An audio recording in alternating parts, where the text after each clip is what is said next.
Kang, ini kan ada yang ramai nih hari ini soal seorang Endang Sudrajat melaporkan harta kekayaannya sebagai seorang penyelenggara kepala desa. Memang kepala desa masuk dalam kategori yang harus melaporkan LHKPN? LHKPN ini bukan cuma wajib, karena saya pejabat negara, walaupun tingkat paling bawah, LHKPN ini fardu ain bagi saya. Karena kita digaji oleh negara dan negara itu mendapatkan gaji dari hasil duit rakyat. Jadi kita wajib melaporkan kekayaan kita setelah menjadi pejabat negara. Jadi negara bisa memantau dalam hal ini KPK RI kekayaan kita yang bergerak ataupun tidak. Dan itu konsekuensinya luar biasa, bukan hanya laporan. Kalau laporan mungkin bisa dimanipulatif, bisa dimanipulasi. Tapi saya sangat menunggu nanti mungkin pihak KPK RI atau BPKP akan periksa.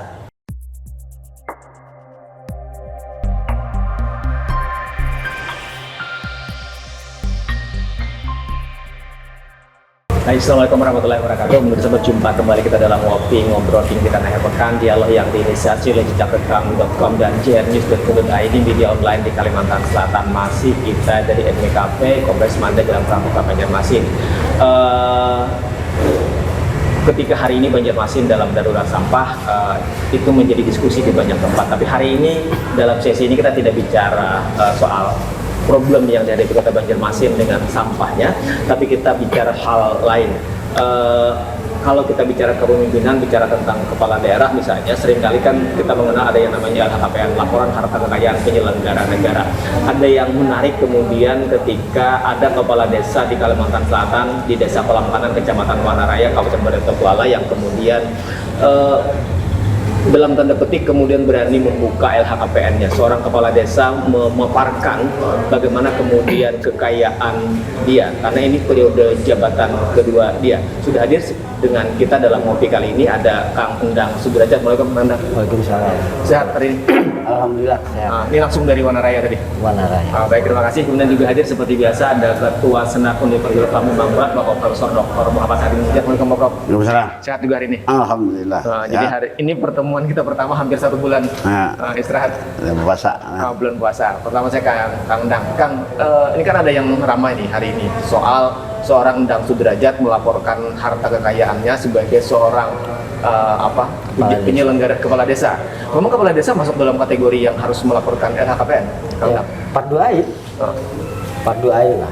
Nah, sebelumnya saya menyapa pemirsa dan hari ini luar biasa. Assalamualaikum warahmatullahi wabarakatuh. Waalaikumsalam. Selamat sore dan salam sejahtera untuk kita semua. Om Swastiastu dan Namo Buddhaya. Minal aidin wal faidin. Mohon maaf lahir dan batin. Selamat Hari Raya Idul Fitri 1425 Hijriah. 1446 Hijriah. Selamat sore, Prof. Hari ini luar biasa. Saya yang cuma seorang kepala desa yang lini paling bawah di pemerintahan Republik ini bisa ngobrol bareng, bisa duduk semeja dengan seorang profesor yang luar biasa. Nggak mimpi malam tadi. Dan selamat sore Bang Rasid. Bagi saya LHKPN ini bukan cuma wajib, karena saya pejabat negara, walaupun tingkat paling bawah, LHKPN ini fardu ain bagi saya. Karena kita digaji oleh negara dan negara itu mendapatkan gaji dari hasil duit rakyat. Jadi kita wajib melaporkan kekayaan kita setelah menjadi pejabat negara. Jadi negara bisa memantau dalam hal ini KPK RI kekayaan kita yang bergerak ataupun tidak. Dan itu konsekuensinya luar biasa, bukan hanya laporan. Kalau laporan mungkin bisa dimanipulatif, bisa dimanipulasi. Tapi saya sangat menunggu nanti mungkin pihak KPK RI atau BPKP akan periksa harta saya, harta istri saya, harta anak, di mana ada punya saya, silahkan dicek sebagai contoh ke diri saya sendiri, ke anak saya, bahwa ini loh pejabat itu dalam tingkat pejabat yang paling bawah, kepala desa itu hanya pelayan, bukan seorang diktator, tapi pelayan rakyat. 24 jam ini melayani rakyat, seperti itu Mas Rasid. Tapi kan ada konsekuensi ketika membuka, ketika menyampaikan laporan LHKPN kan, Kang Endang. Artinya kan kemudian orang publik akan tahu berapa sih harta kekayaan seorang Endang Sudrajat, seorang kepala desa, 2 periode, sekarang masuk ke periode kedua. Nah, Itu tidak takut dengan risiko-risiko itu? Ngapain takut? Ngapain takut selama harta yang kita dapatkan itu selama jadi kades sah. Sah itu pertama secara aturan kita punya keyakinan beragama. Karena dasar hidup kita di Republik ini adalah ketuhanan yang Maha Esa. Dasar keimanan kita kepada Tuhan. Yang kedua, dasar kita aturan undang-undang Republik ini. Kalau kita memang sejalur dengan aturan main yang ada di negara Republik ini dan keyakinan kita, ngapain kita takut? Tapi saya juga tidak menyebutkan saya bersih. Dalam konteks perjalanan manusia itu tidak mulia seperti malaikat. Pasti ada hal yang bahasanya menyimpang ke sana kemari, tapi masih dalam koridor. Boleh tahu nggak seberapa kaya seorang Endang Sudrajat dalam LHKPN itu? Mungkin nanti karena orang bisa buka kan? Ya, Tapi kan- LHKPN publik itu bisa dicek. Ya karena itu real. Kekayaan saya Yang dilaporkan berapa? dan bukan dilaporkan itu memang realnya cuman hanya sepeda motor Scoopy dan BPKB-nya pun di FIF. Surat bergerak dan lain-lain tidak Tanah? ada. Sama sekali belum punya. Rumah apalagi? Sama sekali belum punya. 9 tahun jadi kades. Sama sekali belum punya. Oke, sekarang saya ke Pak Prof. Pak Prof ini kan menjadi menarik. Sesungguhnya kan seorang Endang Sudrajat melaporkan LHKPN-nya, laporan harta kekayaan penyelenggara negara. Pesannya kan sebenarnya tidak sekedar seorang Endang melaporkan harta kekayaan, tetapi kan menjadi penting asas transparansi, keterbukaan. Karena orang ketika membuka LHKPN-nya ini kan menjadi semua orang bisa melihat kan. Ketika seorang Endang Sudrajat hari ini melaporkan LHKPN, ketika dia selesai menjadi jabatan kepala desa, berapa lompatan kekayaannya? Apakah kemudian dia dilaporkan benar atau tidak misalnya? Jangan-jangan LHKPN-nya dia miskin, tetapi kemudian gaya hidup dia sangat mewah misalnya. Nah, seorang Endang kan harus siap dengan itu kan, Pak Prof. Jadi kewajiban LHKPN itu kan semua pejabat negara ketika mau dilantik ya, salah satu syaratnya menyampaikan LHKPN ke KPK. Nah ini salah satu cara preventif sebetulnya. Preventif untuk menghindari adanya korupsi. Tapi, setiap ada usaha untuk mengungkap itu, pihak koruptor ini juga punya cara lagi kan gitu. Ada lagi cara. Nah, misalnya mereka kan menyampaikan Harta bergerak yang sesuai dengan dengan kondisinya. Karena apabila disampaikan semuanya orang timbul kecurigaan kan gitu kan. Nah, lalu yang sisanya kemana? Nah, itu di money laundry kan. Nah, itu dialihkan, uang itu ya. dicucikan ke mana-mana atau disimpan ke tempat yang lain. Betul. Nah, kalau suatu ketika ini kan kita masih berusaha nih untuk pembuktian terbalik. Nah, pembuktian terbalik itu kan jangan jaksa yang membuktikan bahwa kamu korupsi, tapi harusnya si pemilik harta itu saya tidak korupsi. Nah, tidak korupsi itu kan ya salah satunya cara tadi kan. Nah, ini di LHKPN kan laporan kekayaan saya sekian. Nah, selama saya menjabat kan kalau dihitung, kalau dihitung berapa pendapatan, berapa pengeluaran. Nah, itu mudah menghitungnya. Dan bila melebihi dari dari hitungan-hitungan pendapatan dan pengeluaran, nah itu dicurigai kan, biar wajar. Dari mana sumber datangnya ini? Nah itu sebetulnya kalau ini jalan, selesai kita, mudah. Tapi ternyata ini agak susah. Misalnya susah menuntut mengungkap yang sebenarnya, kekayaan sebenarnya. Itu kan tadi kan yang sebenarnya.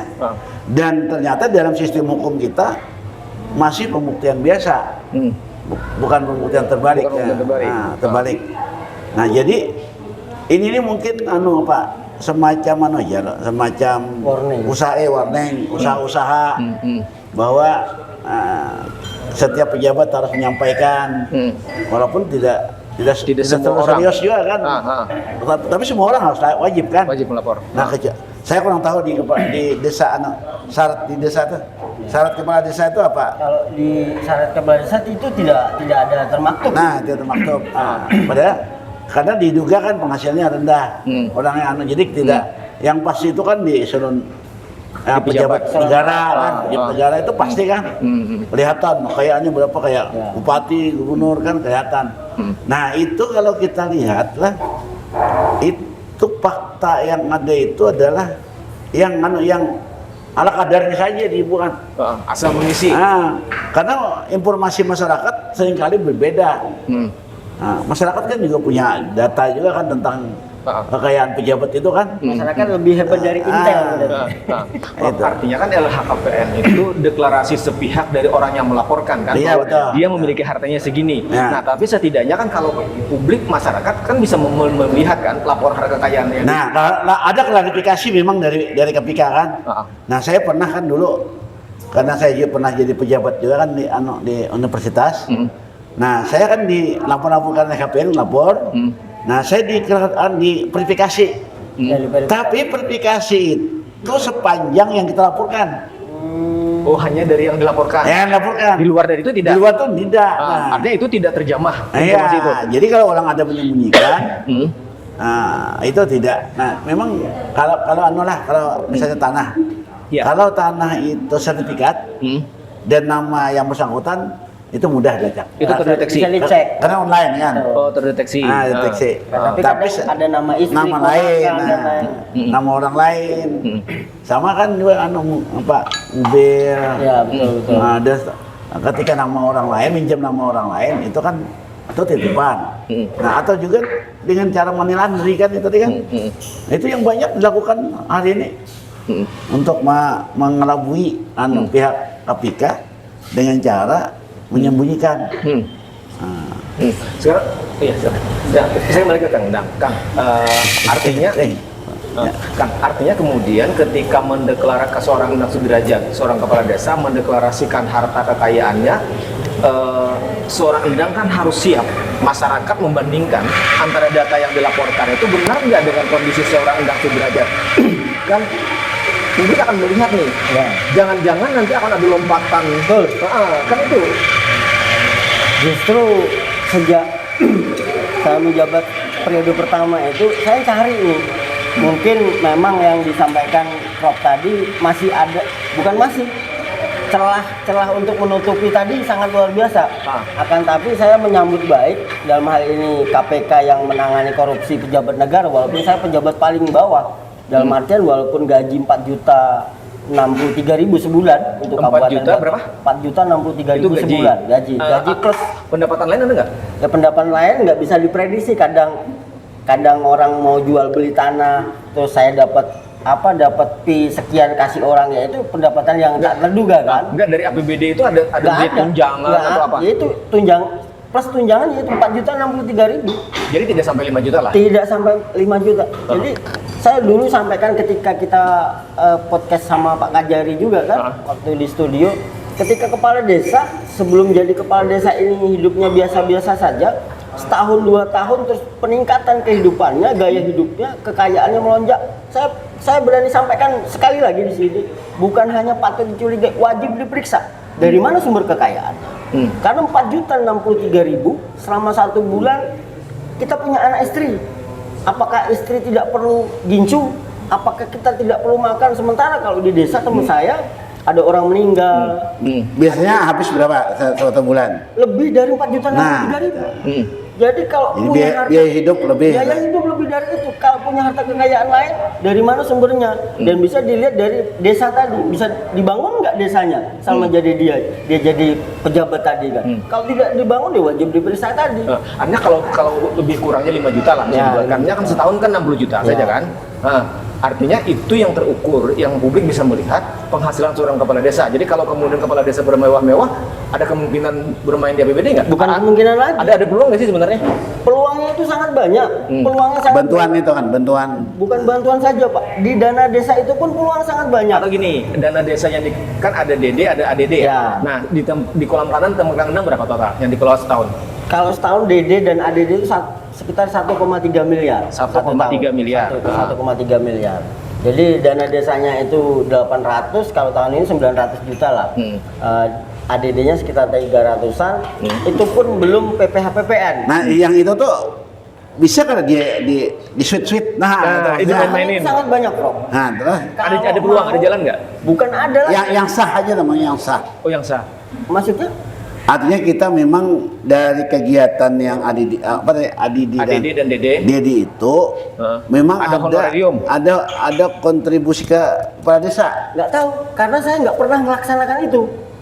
Isunya katanya dari misalnya pekerjaannya ada 10% buat kepala desa dan lain-lain. Iya. Kalau saya dari 2015 nggak pernah melaksanakan itu.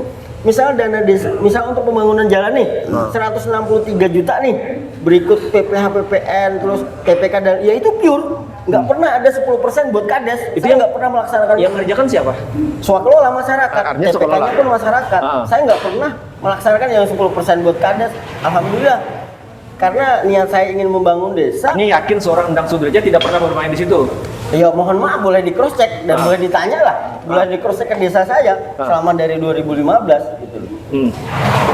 Ya, artinya sesungguhnya kalau berdasarkan tadi gaji itu kan sudah ketetapan kan? Ya. Gaji dan tunjangan sudah ada ketetapan, lebih kurangnya tidak sampai 5 juta. Ya. Artinya sebenarnya hanya itu sebenarnya pendapatan seorang kepala desa. Itu pendapatan yang memang terdaftar karena itu duit dari negara kan.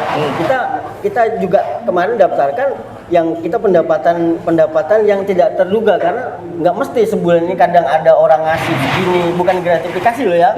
Ada orang berterima kasih, kita kasih jasa misalnya jual beli tanah, kita temukan sama yang punya tanah, orang ini udah atur dikasih, itu kan tidak terduga, tidak bisa serta merta kita alokasikan setiap tahun, setiap bulan sekian, kita tidak duga, cuma kita ancar-ancar aja. Jadi ya begitulah. Jadi kalau pendapatan dari negara ya itu nanti 4.063.000 dan itulah yang kita nikmatin. Tapi kalau untuk ruang untuk kemudian bermain-main, mencari-cari pendapatan tambahan dari dana desa, ngambil sana ngambil sini, peluang itu ada nggak? Sekali lagi ada nggak peluang itu? Sebenarnya kalau peluang banyak. Tapi mau atau tidak?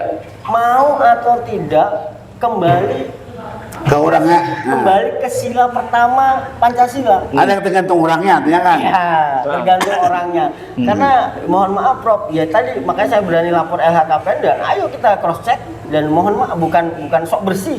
Karena juga saya dulu juga bukan orang yang begitu ini, cuman niat saya ingin membangun republik ini berawal dari diri saya sendiri, keluarga, desa, mudah-mudahan ini juga jadi pilot project untuk kawan-kawan yang lain dan untuk bapak-bapak yang di atas sana, karena kasihan anak cucu kita gitu loh. Kalau kita tidak dari kita sendiri, anak cucu kita mau kebagian apa nanti?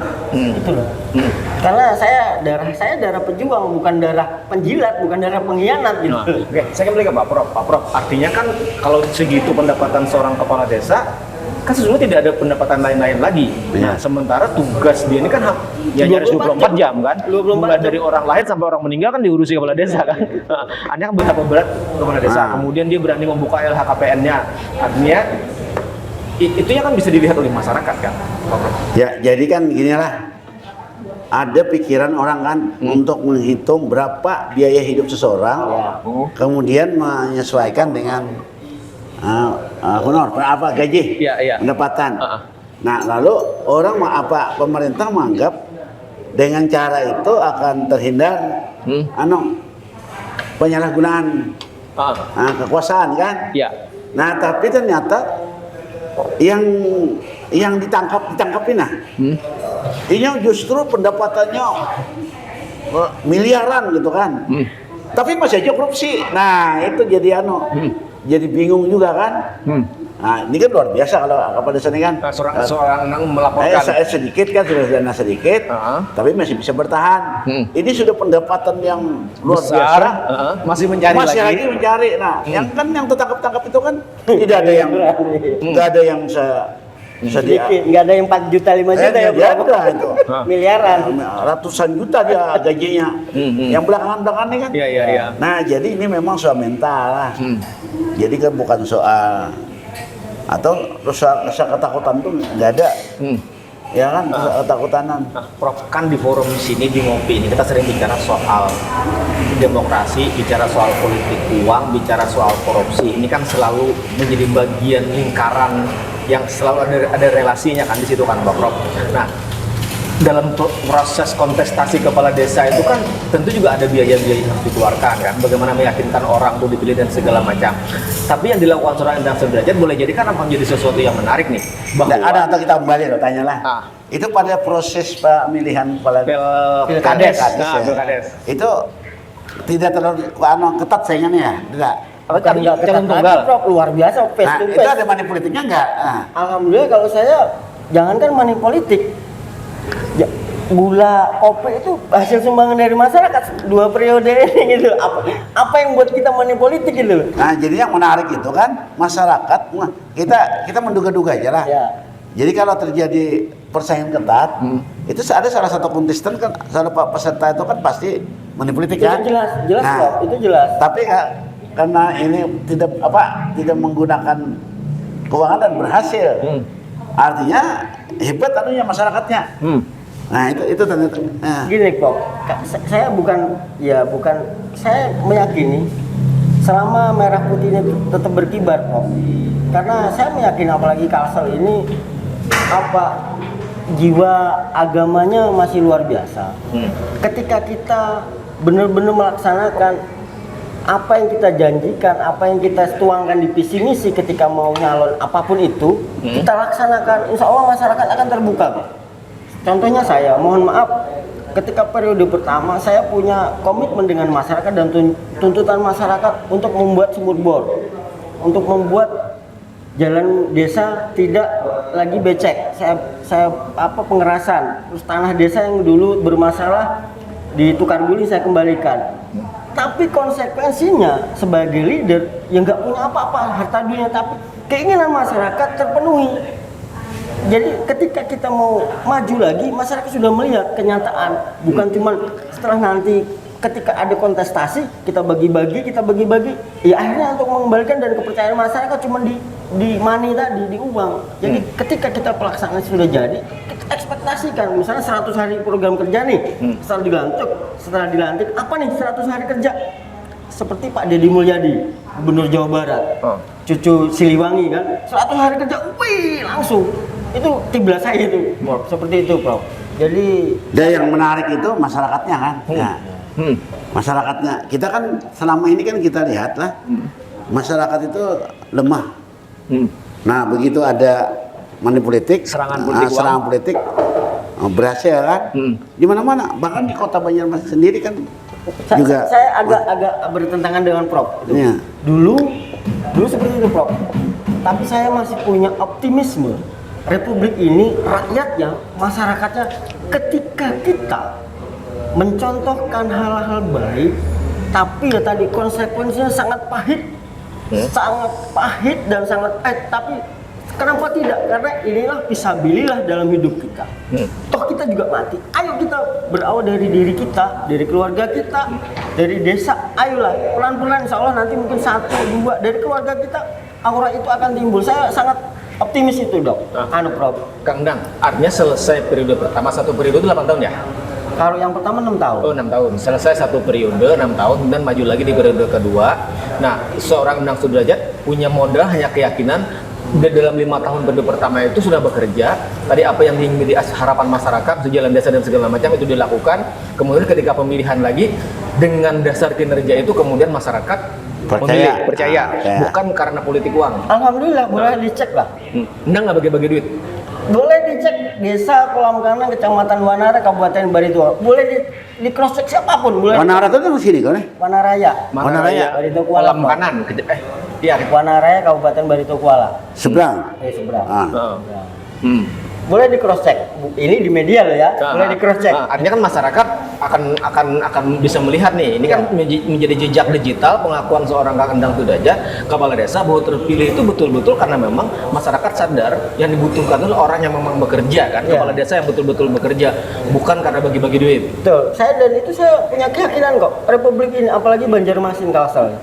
Ketika seorang leader pemimpin di desa atau di daerah benar-benar ngelaksanain itu, masyarakat akan ikut kok.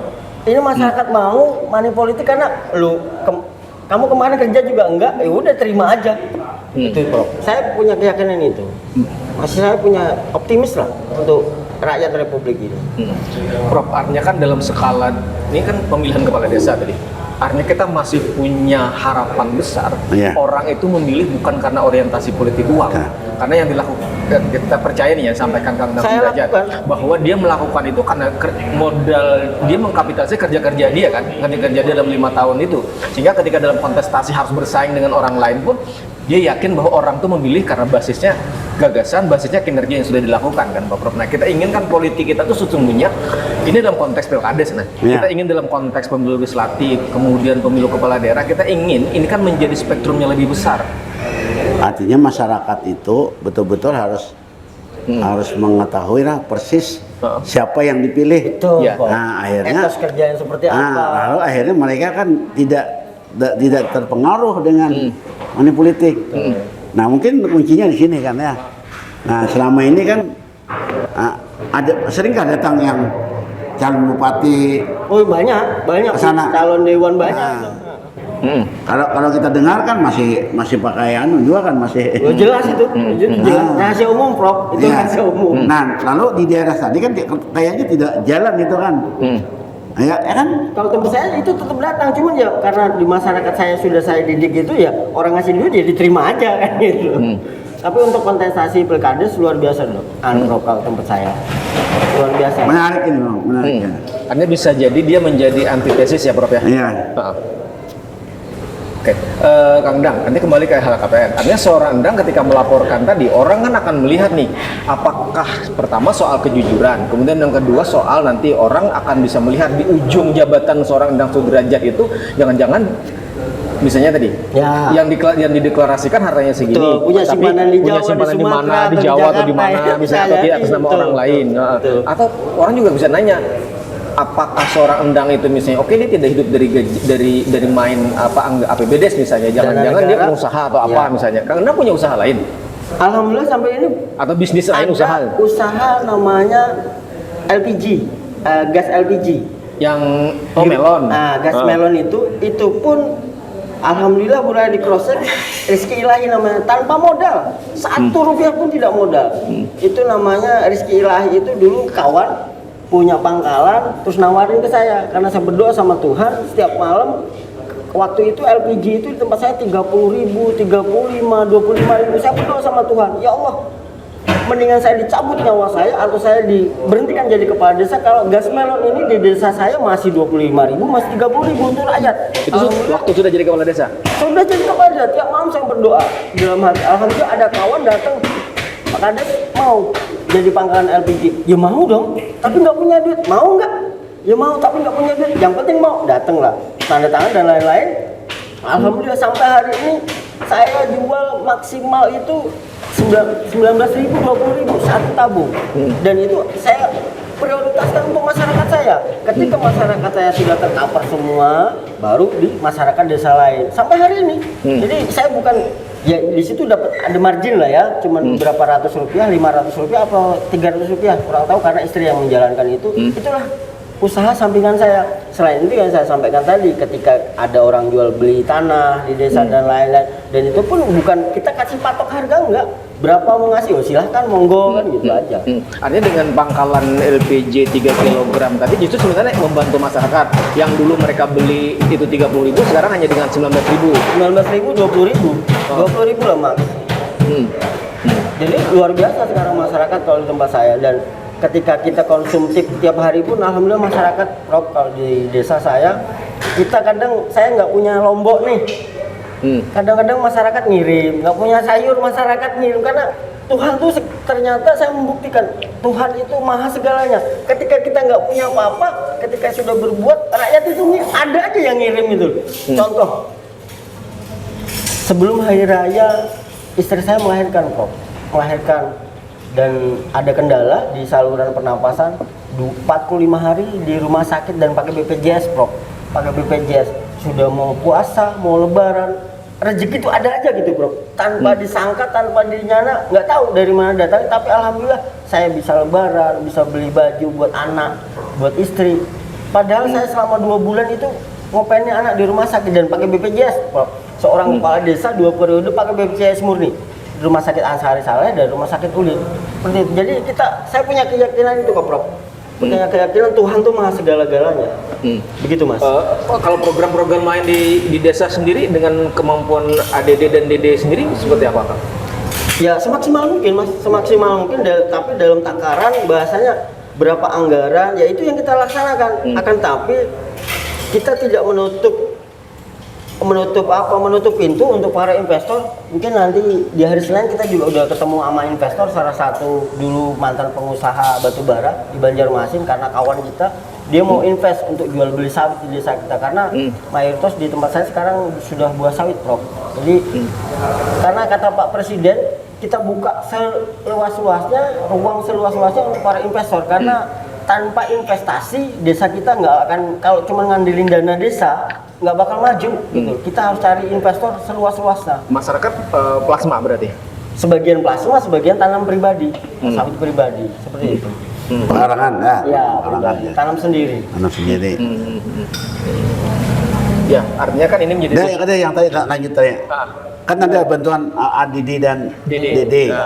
Nah, yang selama menjabat itu apa-apa saja sudah yang sudah Dibangun. dibangun. Saya sebutkan agak panjang nih, Prof. Agak panjang nih ya, Prof. Pertama, 2016 itu terjadi musibah kebakaran besar, Prof. Karhutla.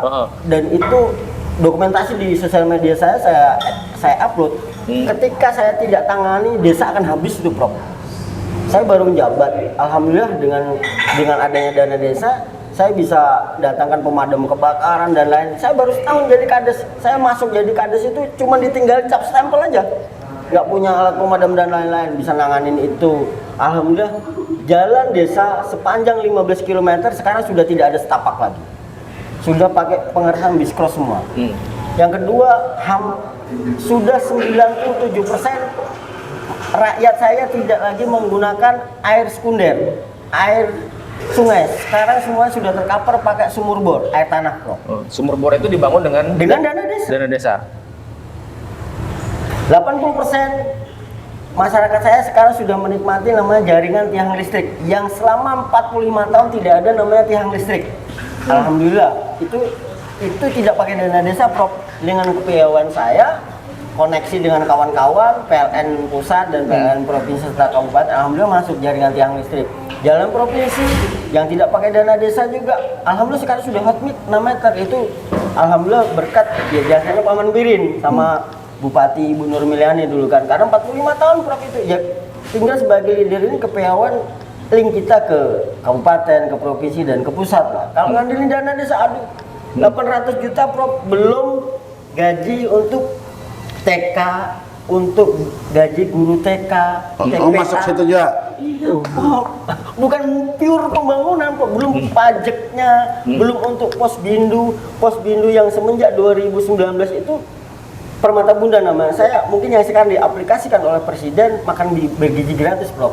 Kalau di desa saya sejak 2015 itu saya gunakan untuk kasih makan ibu hamil, balita dan lansia sejak 2019, Prof. Sebelum ada progres makan bergizi gratis dari Sampai sekarang masih jalan? Sampai hari ini saya jalankan. Itu dananya dari dana desa. Cukup juga? Ya cukup nggak cukup karena fluktuatif. Setahun ini berapa orang hamil, ada balita berapa, lansia ada berapa, ya kita cukupkan. Kita cukup-cukupan ya. Itu dalam seminggu berapa hari? Dalam seminggu itu Senin sampai Jumat, setiap setahun. Dan itu juga karena di desa ya, Prof. Kita kan sayur juga bahasanya kalau beli pun harganya murah nih.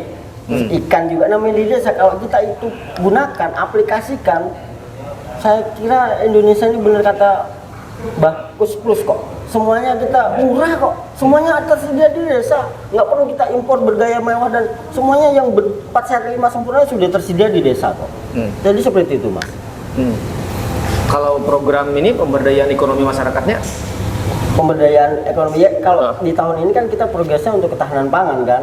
Hari mudah-mudahan, ya bukan mudah-mudahan, sudah kita anggarkan di APBDes sekitar 200-an kalau nggak 300-an untuk kita bikin bioflok. Oh, bioflok. Pemeliharaan ikan. Ikan, betul. Karena ikan nila dan ikan lele. Ya. Oke, terakhir saya ke Pak Prof. Pak Prof, artinya kan belajar dari model pengelolaan dana desa ADD dan DD yang dilakukan oleh Kang Endang Sudrajat di Desa Kolam Kanan. Kalau kemudian dilakukan dan dikelola dengan serius, sesungguhnya kan ada hasil yang bisa dilihat. Yeah. Tadi jalan pembangunan dan segala macam. Kemudian dalam hal yang paling penting juga kan, jangan bermain-main dengan dana desa dan ADD. Nah, kalau itu bisa dilakukan kan, Yeah. masyarakat bisa merasakan. Kita kan sudah melihat kan ada beberapa orang yang sudah Masuk. masuk Bukan ke- beberapa orang, Bro. Banyak. Ya, nah itu yang mana. Jadi kalau kalau kita dengar ini kan memang dana itu kan sebetulnya tidak cukup. Hmm. Kan tidak cukup artinya kan. Sama sekali nggak cukup, Bro. Kan sempat-sempatnya kok disunat kan itu. Kan masuk terus kan menyunat itu kan.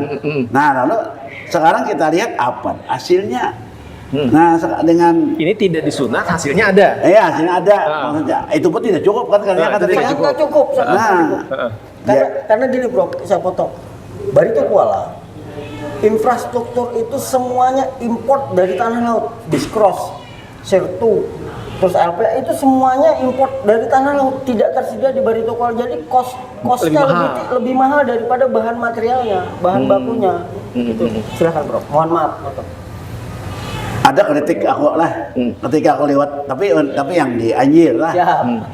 Anjir itu kan jalan-jalan itu saya lihat ini kualitasnya rendah. Ya, betul. Nah, Itu jalan apa, Prof? Jalan Jalan desa. Jalan bukan jalan kabupaten mungkin ya. Oh, kabupaten. Kabupaten. Heeh. Nah, buktinya kan baru aja dibangun sudah kelupasan. Heeh. Nah, artinya kan Panjang nih kalau dipanjangin nih, panjang. itu yang kritik saya kan. Iya. Harusnya kan kalau saya lihatlah letak geografi ini daerah Batula itu infrastruktur jalan itu vital sekali. Betul. Jadi jangan sampai ini diganggu sebetulnya. Betul. Dengan bermain-main. Jadi pada saat Hasanuddin pertama kali lah jadi bupati kan kita debat publik kan di TPRI. Iya. Nah, saran saya pertama dengan kondisi ini jalan-jalan ke apa namanya ke pertanian bangun kita infrastruktur karena pasca panen soal dan seterusnya kan itu sangat berpengaruh. Nah itu Vital. nah dan ternyata dilakukannya sebagian kan ada beberapa tetapi jalan-jalan yang utama yang bukan ke pertanian nah itu masih aja banyak saya lihat. Saya kan keliling nih di Batula kemana-mana itu bertahun-tahun rusak. Sekarang sudah bagus. Oh sudah bagus itu. Tapi yang di sini hancur lagi kan. Artinya persoalan infrastruktur penting karena Penting Batola sekali, ini merupakan daerah pertanian. Karena daerah ini kan khas itu kan. Itu sangat-sangat vital saya lihat ini. Nah, kalau ternyata bagian dari dana-dana desa diarahkan ke sana, itu kan merubah nasib masyarakat di sana. Ini keyakinan kita kan. Jadi kalau satu desa yang namanya Kolam Kanan bisa melakukan itu, maka kita harap desa-desa lain juga bisa Harus sama harus itu ya. sama. Oke, baik, terima kasih Pak Prof, terima kasih Kang Endang, dan tentu kan apa yang Kang Endang deklarasikan soal kekayaan di dalam LHKPN ini kan menjadi sesuatu yang kemudian publik bisa melihat, ya kan? Publik akan bisa membandingkan apakah seorang Endang Sudrajat itu sudah benar-benar mendeklarasikan kekayaan itu sesuai dengan yang dimiliki atau tidak misalnya, dan waktu akan menjawab itu, dan ini akan menjadi jejak digital seorang Endang Sudrajat soal bagaimana dia mempertanggungjawabkan kepemimpinannya di Kolam Kanan. Sekali terima kasih Kang Endang, terima kasih Pak Prof. Demikian tentu sudah kebersamaan kita dalam ngopi kali ini. Terima kasih dan wassalamualaikum warahmatullahi wabarakatuh. Waalaikumsalam.